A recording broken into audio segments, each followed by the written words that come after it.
اللهم انفعنا بما علمتنا وعلمنا ما ينفعنا وزدنا علما وبارك لنا في علمنا وارزقنا الإخلاص في القول والعمل كاملا وعلما نافعا لا ينسى وتوفيقا دائما وصحة ويقينا وعافية. اللهم افتح لنا كل خير، اللهم اكفنا بحلالك عن حرامك وأغننا بفضلك عمن سواك، آمين يا رب العالمين. Alhamdulillah kaum muslimin rahimani wa rahimakumullah. Kita lanjutkan pengajian kitab Al-Mukhtasar As-Saghir lil Jami' As-Saghir. Dan kita sudah sampai pada huruf fa, yaitu hadis 181. Leres bosan?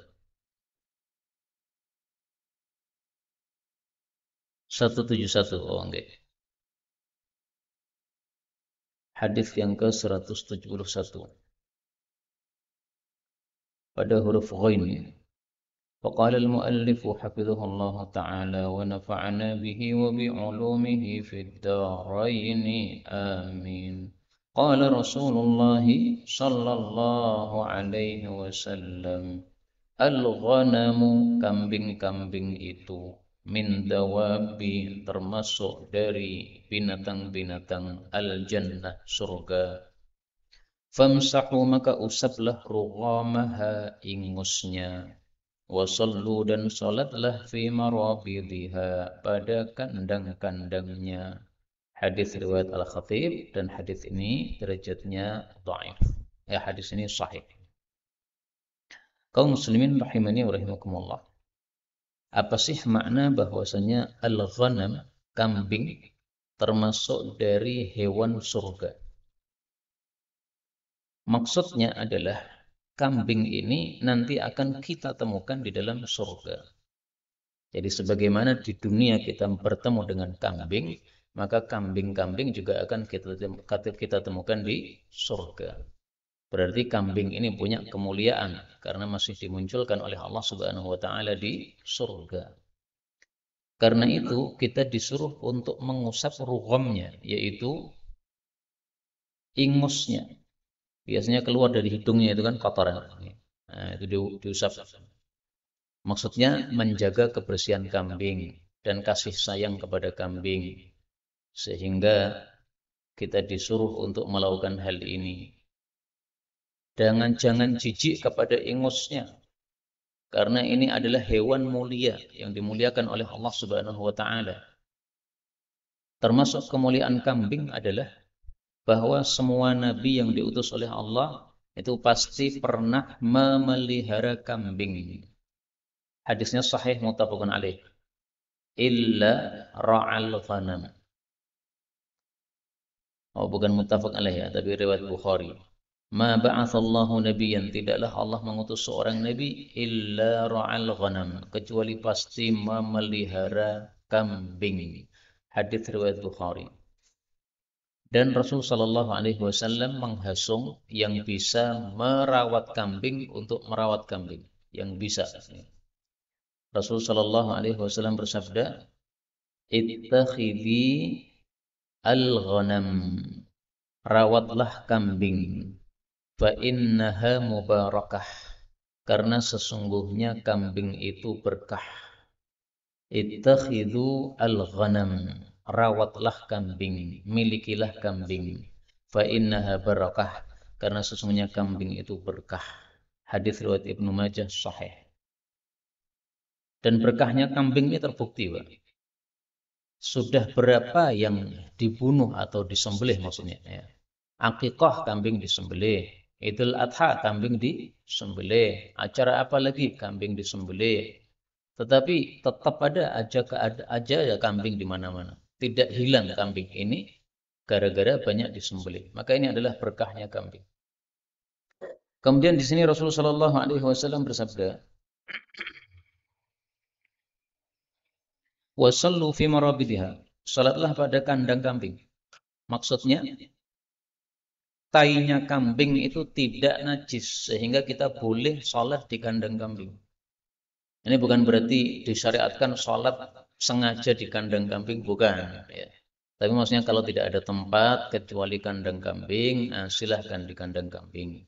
Kalau kita sedang merawat kambing, kemudian datang waktu sholat, dan kita tidak mungkin ke masjid karena tempatnya jauh dari masjid misalnya, maka sholat di tempatnya kambing tadi, nggak ada masalah. Maka menurut mayoritas para ulama, sholatlah di kandang kambing, ini maksudnya tainya tidak najis. Menyelisih mereka Al-Imam Asy-Syafi'i rahimahullah. Kata Imam Syafi'i, sholat di kandang kambing boleh apabila dilemei dulu dengan sesuatu yang suci. Misalnya tikar, ya.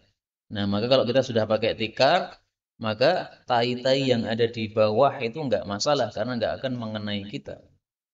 Tapi kalau langsung sholat di kandang kambing tanpa alas, kata beliau tidak boleh. Tapi ini menyelisih mayoritas para ulama. Mayoritas para ulama berpendapat bahwa perintah ini menunjukkan sucinya tai kambing atau kandang kambing. Kencingnya kambing sama juga. Kalau tainya saja tidak najis, maka kencingnya juga tidak najis.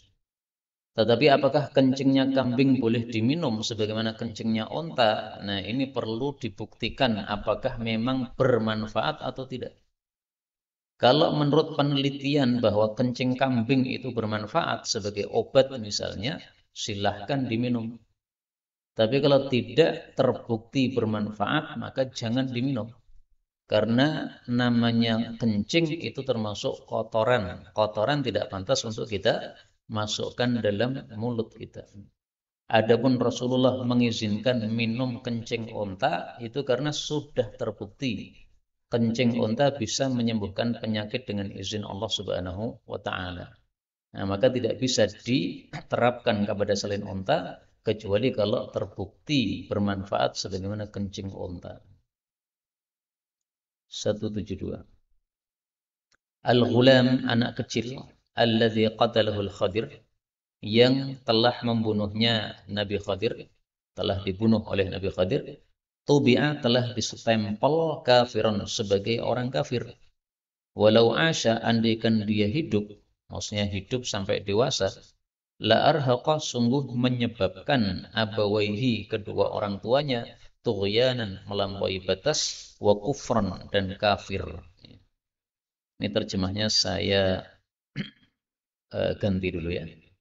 Andai dia hidup pasti menyebabkan kedua orang tuanya melampaui batas dan kafir.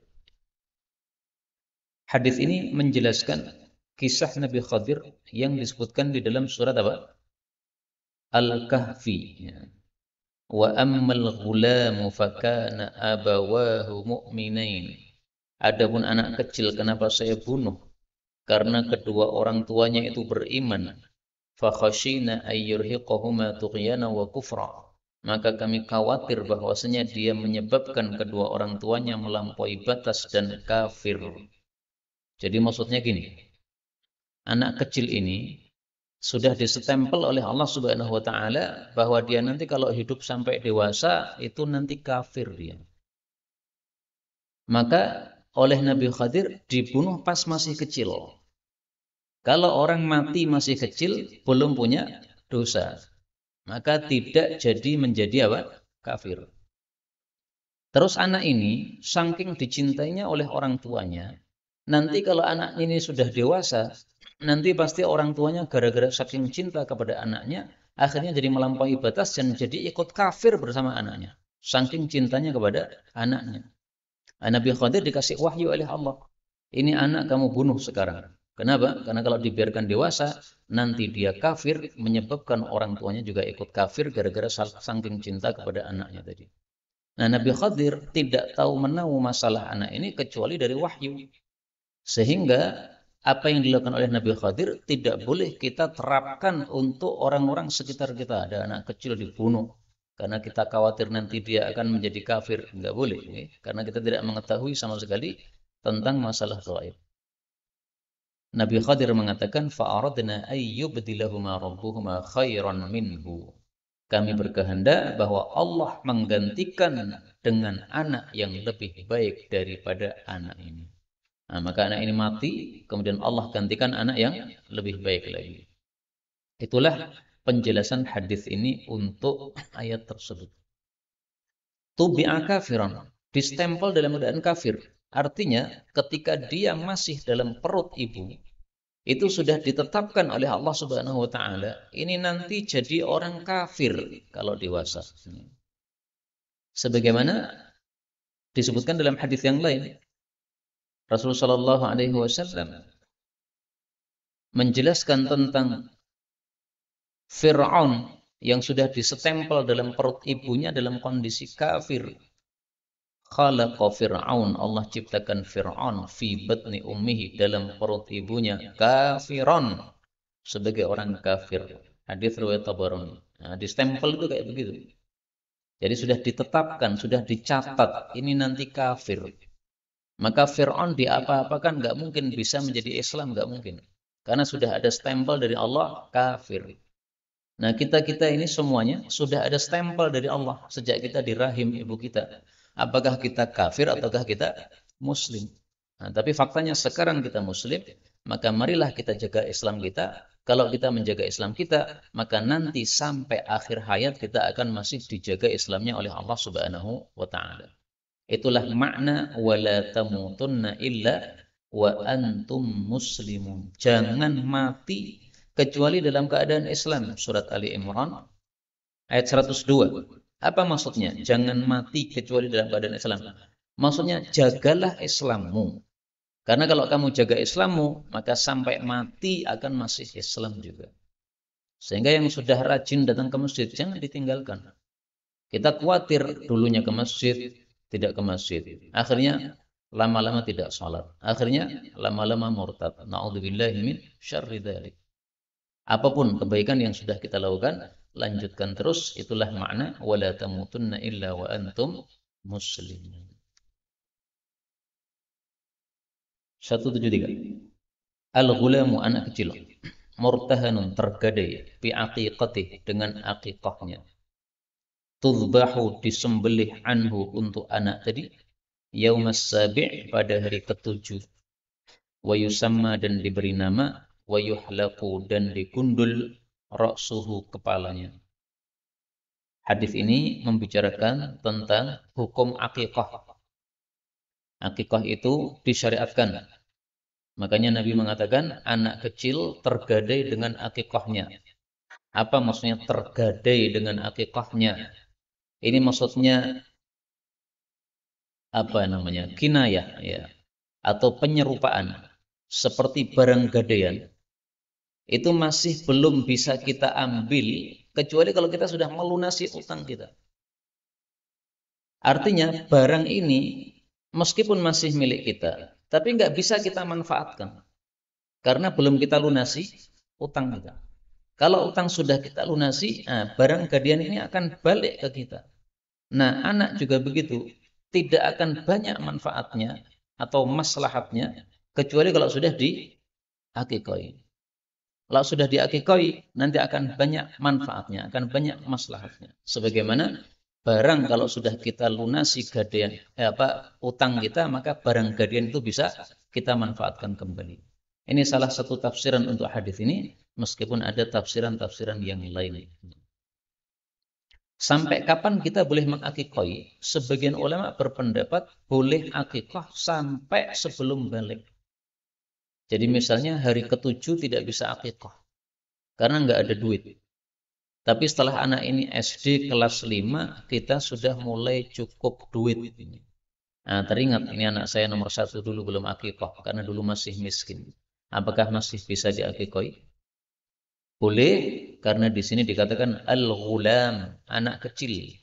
Namanya anak kecil itu yang belum balik. Kelas 5 SD belum balik, masih bisa diakikoi. Kalau sudah balik, maka para ulama mengatakan sudah tidak bisa diakikoi. Tapi kalau dia pengen akikoh, mengakikoi diri sendiri. Sebagaimana Rasulullah sallallahu alaihi wasallam ketika sudah menjadi nabi, beliau mengakikoi diri sendiri. Kenapa? Dulu bapaknya belum mengakikoi beliau. Jadi sampai balik, sebelum balik ini masih bisa diakikoi oleh bapaknya. Tapi kalau sudah balik, maka bisanya dia mengakikoi diri sendiri. Tapi ya tidak wajib, tidak wajib. Boleh, tidak juga nggak apa-apa. Kemudian kata-kata hari yang ketujuh, ini dipahami oleh para ulama tidak harus. Tapi ini maksudnya afdolnya. Sehingga kalau akikahnya tidak bisa hari ketujuh, gimana? Dilipatkan 14. Hari 14 nggak punya, lipatkan lagi hari 21. Hari 21 nggak bisa lagi. Nah, diperselisihkan. Masih ada kelipatannya lagi atau tidak? Sebagian mengatakan ya masih ada. Sampai sebelum balik tadi. Tapi tidak harus hari ke-7, tidak harus hari ke-14, tidak harus hari ke-21. Ini hanya afdoliyah paling utama saja. Buktinya apa kalau paling utama? Karena di sini Nabi mengatakan wa yusamma dan dikasih nama. Berarti dikasih nama juga pada hari ke-7. Tapi fakta Nabi memberi nama anaknya hari pertama kelahiran. Malam lahir, besok pagi Nabi sudah memberikan nama untuk anaknya. Berarti hari ke-7 kasih nama itu tidak wajib, itu hanya afdolnya. Kalau memang harus hari ke-7, tidak mungkin Nabi kasih nama hari pertama. Nah, maka untuk kasih nama ini tidak harus hari ke-7, berarti otomatis menyembelihnya juga tidak harus hari ke-7. Jadi akikah itu nggak ribet. Bisanya kapan? Wah, hari ke-7 nggak bisa, Pak. Duitnya belum turun nih. Ya, saya gajiannya belum turun nih. Nah, ya sudah, nunggu gajian. Nggak apa-apa. Ya, tidak harus apa? Hari ke-7. Saya tampilkan di sini dalil bahwa Nabi kasih nama anaknya hari pertama kelahiran. Beliau mengatakan, wulidalil lailatul ghulam. Malam tadi saya mendapati seorang anak lahir. Maksudnya anaknya Nabi SAW. Fasammaituhu bismi abi. Saya kasih nama dengan nama bapakku, yaitu Ibrahim. Hadis muttafaqun alaih. Jadi tadi malam Ibrahim lahir. Subuhnya Nabi habis sholat subuh, kemudian ceramah mengatakan, tadi malam anak saya lahir. Sekarang saya kasih nama Ibrahim. Jadi boleh hari pertama kelahiran, nggak apa-apa. Kalau kita pengen hari ke-7, maka cara menghitungnya adalah kita akikoh pada satu hari sebelum hari kelahiran pada pekan depannya. Misalnya hari Jumat lahir, berarti pada Kamis pada pekan depannya. Kalau hari Ahad lahir, nah berarti Sabtu pada pekan depannya. Begitu, satu hari sebelum hari kelahiran. Menghitungnya hari itu, diingat-ingat, kalau Arab itu ngitungnya mulai maghrib, Pak. Sekarang ini sudah bukan hari Senin, tapi hari Selasa. Maka kalau lahirnya ba'da maghrib hari Senin, itu dihitung sudah Selasa, sehingga besok akikahnya hari Senin. Tapi kalau lahirnya sebelum maghrib, meskipun hanya 5 menit, maka itu dihitung hari Senin. Berarti akikahnya besok hari Ahad, begitu. Wa yuhlaqu ra'suhu dan digundul kepalanya. Ini berlaku untuk cowok maupun cewek. Semuanya disyariatkan untuk digundul. Adapun perempuan tidak boleh gundul itu kalau sudah dewasa. Karena perempuan kalau sudah dewasa itu sudah beda dengan laki-laki. Laki-laki ini yang cocok untuk gundul, perempuan nggak cocok. Tapi ketika masih bayi, kita nggak bisa membedakan ini cowok atau cewek.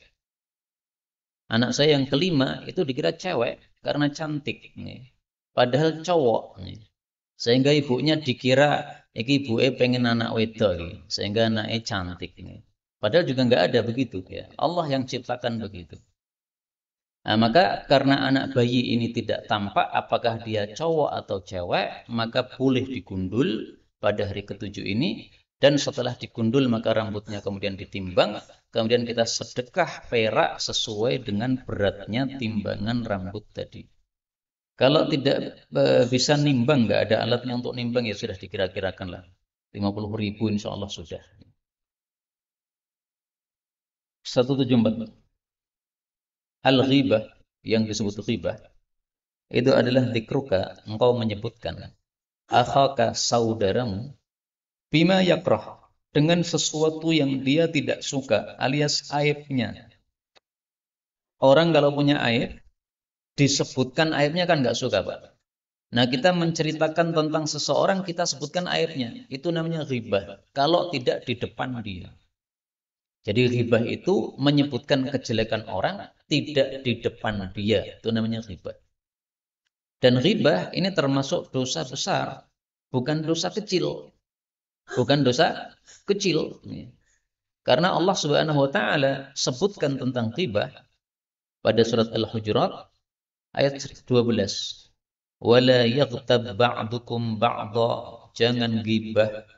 Ayuhibbu ahadukum ayyakula lahma akhihi mayyitan. Apakah seseorang itu senang untuk memakan daging saudaranya yang sudah mati? Jadi ghibah itu ibarat memakan daging saudara kita yang sudah mati. Bangkai saudara kita. Boleh nggak makan manusia? Nggak boleh. Apalagi sudah bangkai ya Pak. Kemudian kita cicipi dagingnya. Tambah nggak boleh lagi. Korban Palestina dikumpulkan, digoreng. Nggak boleh. Nah, maka itu haram hukumnya, dosa besar. Maka ghibah ini juga termasuk dosa besar. Na'udzubillahi min syarri dzalik. Karena itu kita banyak istighfar kepada Allah Subhanahu wa taala. Karena kadang-kadang manusia ketika ngobrol-ngobrol lama-lama menyebutkan orang. Kalau menyebutkan orang, menyebutkan keburukannya. Nggak boleh, nggak boleh. Kalau yang kita sebutkan itu betul-betul ada pada dirinya. Memang dia punya aib itu. Nah, itu namanya ghibah. Tapi kalau yang kita sebutkan itu ternyata tidak ada pada dirinya, nah itu dosanya lebih tinggi lagi. Namanya menuduh. Dan ini semuanya sudah disebutkan oleh Allah dalam Al-Quran. Allah menyebutkan tentang menuduh pada surat An-Nisa ayat 112. Wa may yaksib khati'atan aw itsma, siapa yang melakukan satu kedosaan atau kesalahan, tsumma yarmi bihi bari'an, lalu menuduh orang yang bersih dengan perbuatan dosa tadi, faqad ihtamala buhtanan, berarti dia sudah memikul kedustaan. Buhtan itu adalah kedustaan terhadap seseorang, yaitu menuduh orang. Disebut buhtan. Wa itsma mubina, dan dosa yang nyata. Maka dua-duanya dosa besar itu. Baik ghibah maupun menuduh. Saya kasih contoh ghibah yang mungkin tidak terasa ghibah. Tapi ternyata menurut Nabi itu sudah ghibah. Rasul sallallahu alaihi wasallam istrinya kan banyak. Salah satunya Sofia, salah satunya Aisyah. Nah, Aisyah suatu saat mengatakan, hasbuka min Sofiyata kada wa kada. Ta'ni qasirah. Ya Rasulullah, Sofiyah istrimu itu kan cebol, pendek. Jadi Aisyah menyebutkan sesuatu yang tidak disukai oleh Sofiyah, yaitu disebut pendek. Ya memang dia pendek. Kalau dibandingkan Aisyah, kecantikannya kalah dari sisi postur tubuhnya yang tinggi Aisyah. Nah, Sofiyah ini pendek. Apa kata Nabi? Laqad qulti kalimat, kamu ini sudah ngomong satu kalimat, law muzijat bima'il bahri lamazajathu. Kalau dicampur dengan air laut akan mengubah isi air laut. Hadis riwayat Abu Dawud. Jadi kalimat ghibahmu ini kalimat yang busuk. Ini seandainya kalimat busuk ini dimasukkan di air laut, seluruh dunia ini, maka seluruh dunia air lautnya akan berubah menjadi busuk. Padahal cuma satu kalimat, Pak. Dan kalimatnya cuma mengatakan pendek. Pendek, irang, apa boleh? Elek. Nah, itu semua ya. Sudah termasuk apa? Menyebutkan aib. Enggak usah disebutkan aib. 175. Al-ghairah, cemburu itu minal iman, termasuk iman. Wal midha, dan lenyapnya cemburu minan nifaq, termasuk kemunafikan. Hadis ini derajatnya dhaif. Tapi memang benar bahwa cemburu termasuk dari iman. Taunya dari mana? Dari hadis yang lain. Rasul sallallahu alaihi wasallam bersabda, "Al-mu'min yaghar. Innallaha yaghar." Sesungguhnya Allah itu maha cemburu. Dalam hadis yang lain, Rasul sallallahu alaihi wasallam bersabda, "Innallaha yaghar." Sesungguhnya Allah itu maha cemburu Wa innal mu'min yaghar, orang beriman juga cemburu. Cemburu yang dimaksud gimana ini? Yaitu seorang laki-laki tidak akan suka kalau istrinya berdekat-dekatan dengan laki-laki lain. Suami istri, kemudian istrinya chattingan yang tidak pantas dengan laki-laki lain. Karena dia adalah teman sekelasnya SMA dulu. Ini suaminya harus cemburu, melarang istrinya. Kamu hentikan. Kalau tidak kamu hentikan, saya ceraikan. Pilih mana? Pilih tetap jadi istri saya. Kalau masih jadi istri saya, hentikan itu. Itu enggak boleh, itu dosa. Nah, sikap suami begini nih, cemburu begini, ini iman. Kalau tidak punya cemburu, itu malah munafik. Wal midza minan nifaq. Dan bisa jadi ketika seorang suami membiarkan istrinya chattingan mesum dengan laki-laki lain, bisa jadi si laki-laki suaminya ini juga biasa melakukannya dengan perempuan yang lain. Maka karena dia merasa biasa untuk dirinya, dia anggap biasa untuk istrinya. Dia biasa selingkuh, maka istrinya selingkuh dibiarkan. Nah, orang beriman tidak begitu. Maka hadis ini meskipun ya hadisnya derajatnya dhaif, tetapi kita katakan di sini maknanya sahih. Dhaif tetapi dhaif dan maknanya sahih.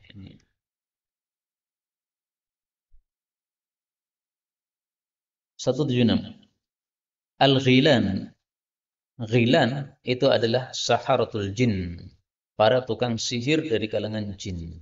Hadis ini juga dhaif. Ghilan itu adalah salah satu dari komplotan jin yang suka mengganggu para musafir. Musafir kalau melewati padang pasir, itu kadang-kadang nampak di sudut sana itu seperti ada pemukiman. Dia sebenarnya tahu ini jalannya ini lurus, jangan belok ke sana. Kalau belok nanti bisa tersesat. Tapi setan ini menampak-nampakkan seolah di sana ada pemukiman. Nah, kalau orang ini kemudian mengikuti apa yang tampak oleh dia itu, dia menyimpang jalannya, nanti akan hilang, akan lenyap jalannya, akan tersesat jalan. Karena kalau didekati lama-lama perkampungan itu hilang, fata morgana. Kalau dia mengikuti jalan yang biasanya, insya Allah tidak akan tersesat. Nah, itulah yang disebut ghilan. Taunya dari mana? Dari hadis yang lain. Ada hadis tentang ghilan yang sahih. Rasulullah Shallallahu Alaihi Wasallam bersabda, la ghula, tidak ada setan ghilan. Apa maksudnya tidak ada setan ghilan ini? Ini ada dua tafsiran. Tafsiran yang pertama, menurut mayoritas para ulama, bahwasanya orang-orang Arab mengatakan ghilan itu adalah setan yang muncul di padang pasir. Dia menampak-nampakkan kepada manusia dengan warna-warni, sehingga menyebabkan para musafir sesat dari jalannya, akhirnya mati di tengah jalan. Nah, Nabi SAW membatalkan adanya ghilan itu. Ini tafsiran menurut mayoritas para ulama. Tafsiran yang saya ikuti tafsiran yang kedua, yaitu ibtalu ma taz'amul Arab min talawunil ghul bisuwaril mukhtalifah wa ikhtiyaliha ay la tastati'u an tudilla ahadan. Jadi maksudnya Nabi, tidak ada setan ghul, itu maksudnya tidak ada setan ghul yang bisa menyesatkan dengan sendirinya tanpa kehendak dari Allah. Enggak mungkin.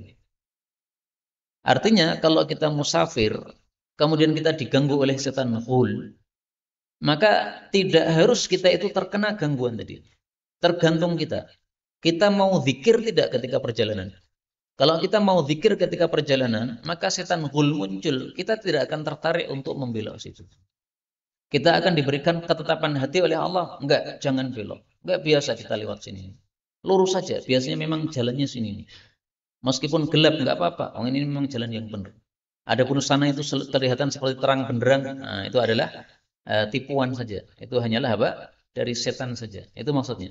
Jadi maksudnya orang-orang Arab zaman jahiliyah, mereka menganggap bahwa setan ghul itu bisa mengganggu dengan sendirinya tanpa izin dari Allah Subhanahu wa taala. Nah, itu yang dibatalkan oleh Nabi sallallahu alaihi wasallam.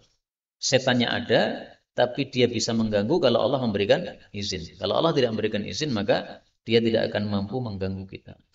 Karena itulah disunahkan ketika kita keluar rumah untuk membaca Bismillah tawakkaltu 'ala Allah la haula wa la quwwata illa billah.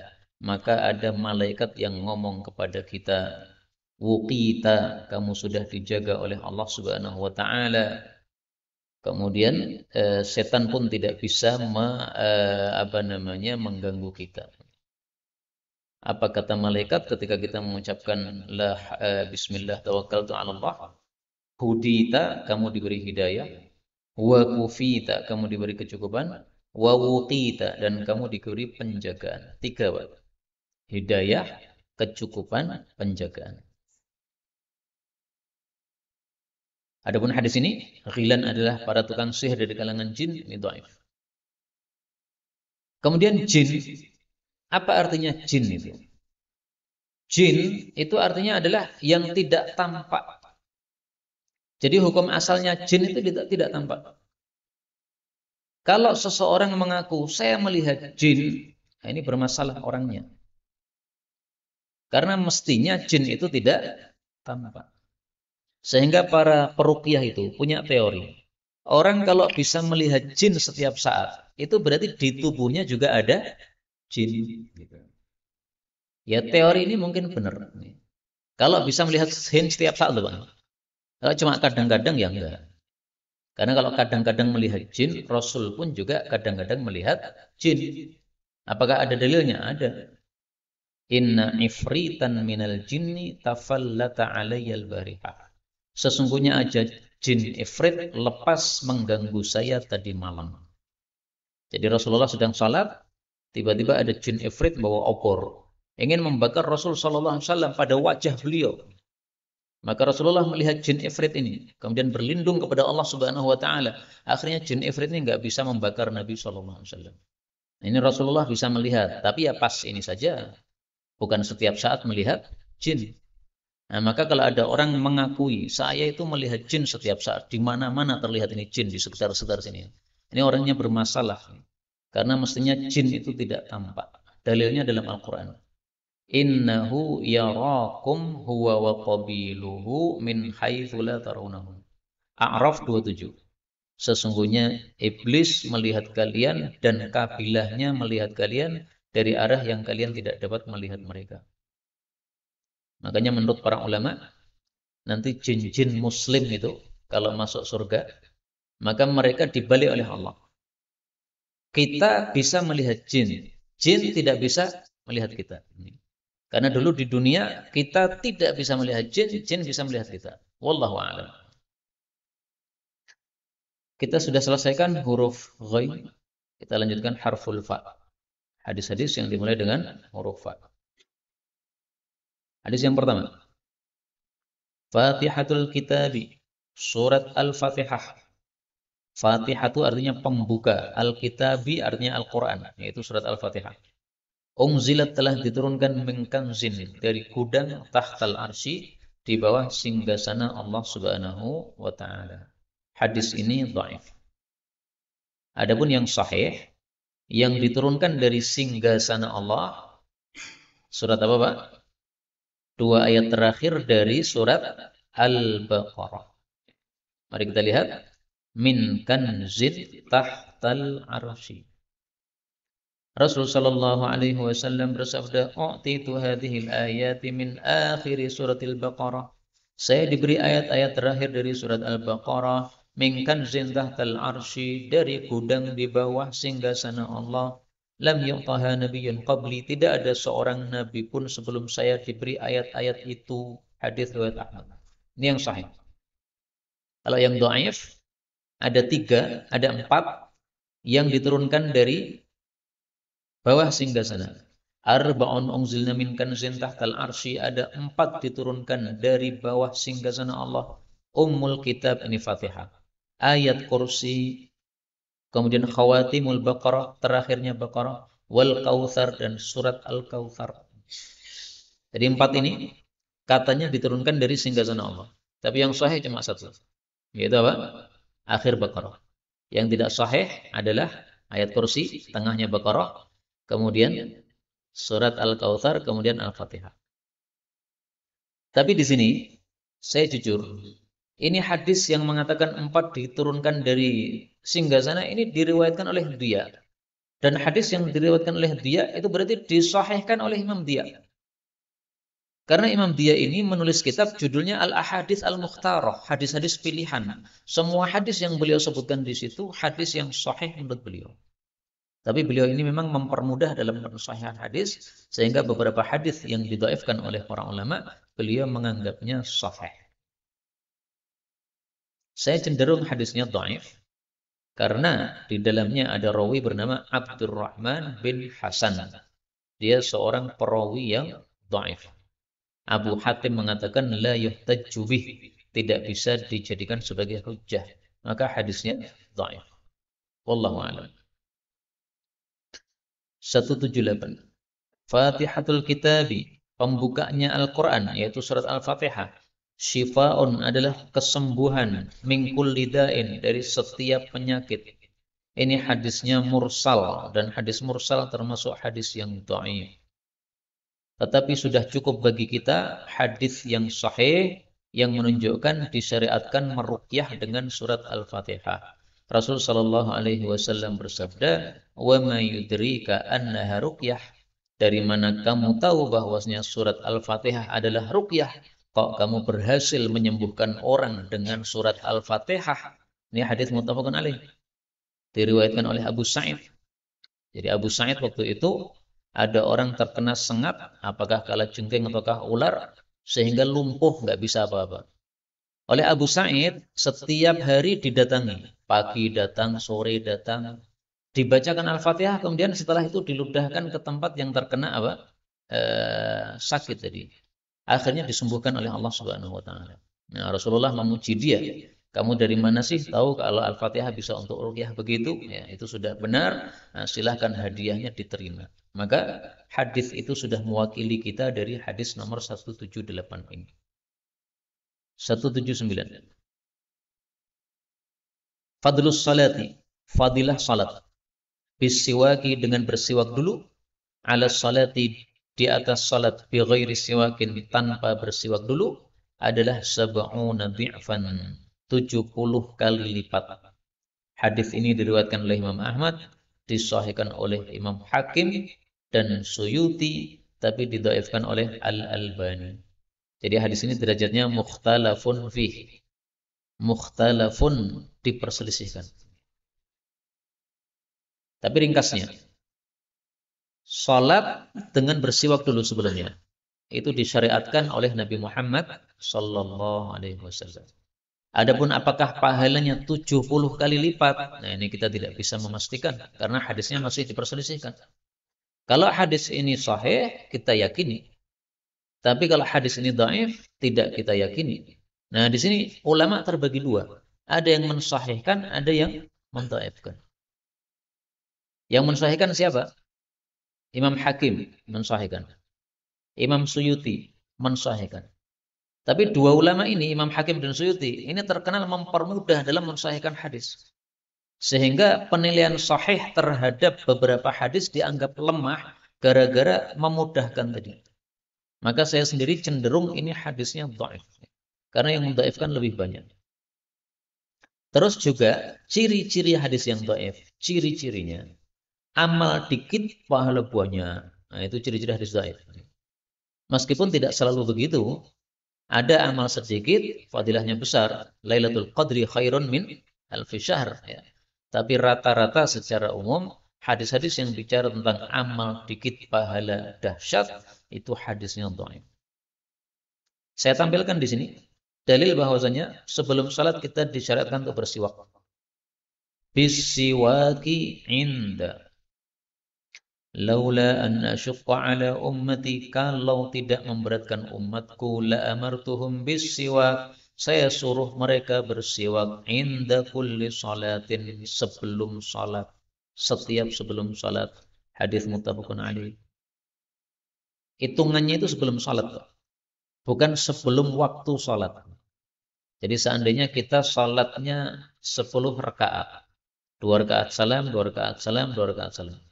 Berarti sholatnya 5 kali kan. Nah, siwaknya juga 5 kali.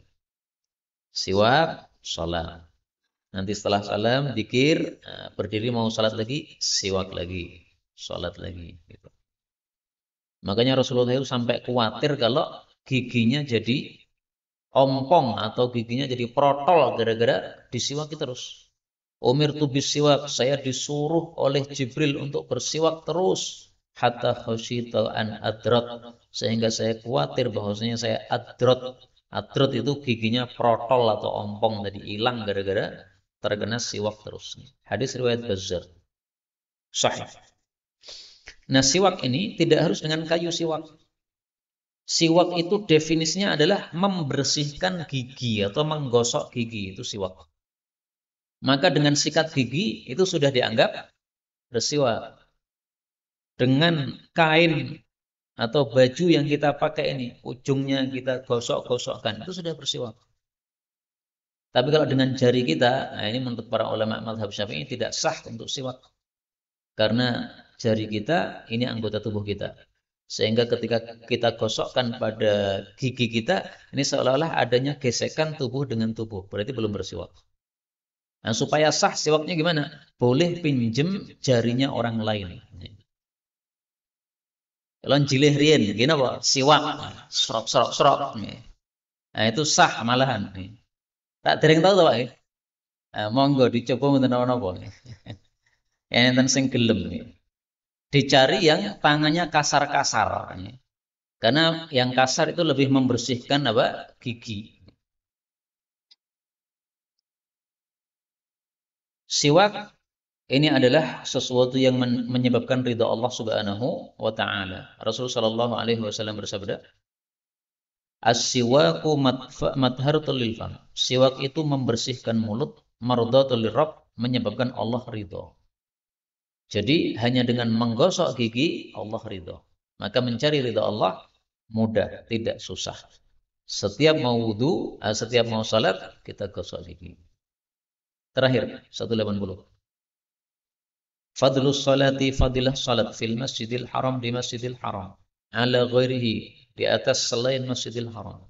Mi'atu alfi salatin, seperti 100.000 salat. Wa fi masjidi, adapun di masjid saya, Masjid Nabawi, alfu salat, seperti 1.000 salat. Wa fi masjidi Baitul Maqdis, dan untuk masjid Baitul Maqdis, yaitu di Palestina, khamsumi'ati salat, seperti 500 salat. Hadis diriwayatkan Baihaqi, dan hadis ini hasan derajatnya. Meskipun saya jujur ya, ada yang mendhaifkan, tapi ada yang menghasankan. Hadis ini menunjukkan bahwa di atas muka bumi, masjid yang utama itu adalah 3. Selain dari 3 ini, semua masjid rata-rata derajatnya sama. Masjid Weru ini dengan Masjid Istiqlal Jakarta, derajatnya gimana? Sama. Meskipun Istiqlal besar, terkenal, tapi masjid ini nggak begitu terkenal dan kecil, nggak masalah. Yang penting apa? Derajatnya sama, sama-sama rumah Allah Subhanahu wa taala. Tapi untuk ini Masjidil Haram, nah ini derajatnya berbeda. Pahalanya kalau kita sholat di situ 100.000 kali sholat. Sebabnya apa? Salah satu sebabnya karena Allah sebutkan di dalam Al-Quran pada surat Ali Imran ayat 96. Inna awwala baiti wudi'a lin-nas lalladzi bi Bakkah. Sesungguhnya rumah ibadah yang pertama diletakkan di atas muka bumi untuk ibadahnya manusia itu adalah yang ada di kota Mekah. Jadi Ka'bah ini atau Masjidil Haram ini adalah tempat ibadah yang pertama di atas muka bumi. Berarti paling kuno, sehingga disebut Al-Baitul Atiq, rumah yang kuno. Nah, semakin kuno tempat untuk ibadah, itu semakin besar pahalanya kalau kita salat di situ. Karena sudah banyaknya ibadah yang dilakukan di situ. Makanya para ulama salaf kalau mampir pada satu kampung, mereka bertanya, mana masjid di kampung ini paling kuno? Nah, mereka akan mampir di situ. Jadi mampirnya nggak sembarang. Tanya dulu sama orang kampung. Kalau kita mungkin kesuan, mampirlah saenee, atau masjid yang paling besar, yang paling nyaman. Kalau salaf tidak, mereka mampir masjid yang paling kuno. Kemudian ini fadilah sholat di Masjidil Haram. Ini sholat apa ini? Apakah sholat wajib? Ataukah sholat sunnah? Ataukah semua sholat? Diperselisihkan oleh para ulama. Sebagian mengatakan ini sholat wajib saja. Sholat sunnah tidak berlaku. Sebagian lagi mengatakan as-sholati. Berarti umum. Karena tidak disebutkan sholatil fardhi. Mudah-mudahan sholat sunnah maupun sholat wajib semuanya derajatnya sama, yaitu 100.000 kali sholat. Sehingga silahkan kalau panjenengan diberi kesempatan oleh Allah untuk berumrah atau berhaji, perbanyak melakukan sholat di Masjidil Haram. Sholat sunnahnya dan sholat wajibnya. Ya, sholat wajibnya nggak bisa ditambah ya, tapi maksudnya adalah jangan di tempat yang lain. Tapi kata-kata Al-Masjidil Haram, ini menurut mayoritas para ulama, dan ini yang dipilih oleh guru saya, Syekh Mustafa Al-Adawi, ini tidak hanya di Masjidil Haramnya, tapi di semua masjid yang ada di Mekah. Semua kota Mekah, fadilahnya seperti ini. Adapun disebut Al-Masjidil Haram, memang kata-kata Masjidil Haram itu seringkali dimaksudkan adalah Mekahnya. Contohnya dalam Al-Quran kita temukan, surat Isra ayat 1. Subhanalladzi asra bi'abdihi laylan minal masjidil haram. Maha suci Allah yang telah menjalankan malam hari Nabi Muhammad SAW dari Masjidil Haram. Padahal Nabi startnya itu bukan dari Masjidil Haram, tapi dari rumah. Rumahnya di Mekah. Nah, berarti Masjidil Haram di sini adalah Mekah. Maka demikian juga di sini Al-Masjidil Haram ini seluruh Mekah. Kemudian Masjid Nabawi 1000 salat. Nah, ini menunjukkan bahwa Mekah lebih utama daripada Madinah. Dan ini pendapat mayoritas para ulama rahimahumullahu ta'ala. Kecuali Imam Malik. Kata Imam Malik, Madinah lebih utama daripada Mekah. Kenapa? Karena Madinah di situ ada jasadnya Rasulullah sallallahu alaihi wasallam.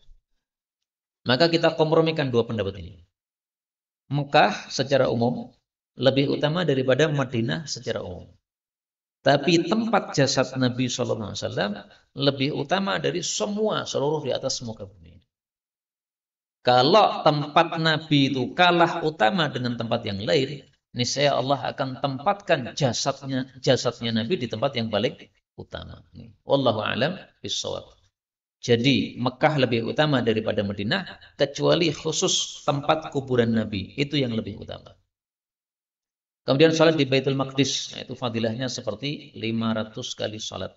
Jadi 500, 1000, kemudian 100.000. Melonjaknya jauh, Pak. Bukan 10.000, tapi 100.000.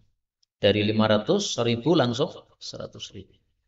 Mudah-mudahan semua kita bisa salat di Masjidil Haram, Masjid Nabawi, dan Masjidil Aqsa. Amin ya Rabbal Alamin.